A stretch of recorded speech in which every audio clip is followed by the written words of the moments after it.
Mission शक्ति रे काम करथबा सीआरपी और ईसीदीदी मानक पई आसिला गोटे बहुत बड़ खुशी खबर। सरकार कले बड़ घोषणा। सीआरपी और ईसीदीदी मानकर दरमा बढ़िबा सहित मिलिबाकु जाउची सेमानकर बकेया दरमा।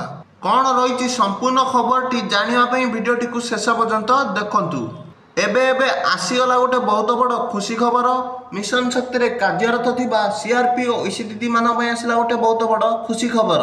सीआरपी और ईसीदीदी मानकर दरमा बढ़िबा सहित तांकर बकेया दरमा मिलिबा सहित मिलिबाकु जाउची आउ एक सुविधा। आपण मान तो सब जानिथबे जे किछि दिन तळे मिशन शक्ति रे काम करथवा सीआरपी और ईसीदीदी माने राजधानी रे आंदोलन करथिले। सेमानकु स्थायी नियुक्ति दबा सहित सेमानकर तांकर पारिश्रमिक सठिक मूल्य दिया जाऊ एवं तांकर बकेया दरमा मध्ये दिया जाऊ। किंतु उपमुख्यमंत्री प्रभाती परिडा तांको दाबी पूरण को लेकिन सहित किसी कथबार्ता हबारू से आंदोलन ओहरी जाइथिले। तेणु से आंदोलन ओहरी जाइथिले माने तांको दाबी पूरण को लेकिन से किछिटा सरकार तरफ जदि किछिटा प्रतिश्रुति पाइसंती बोली तो से ओहरी गले न तो से आंदोलन ओहरी न थांते।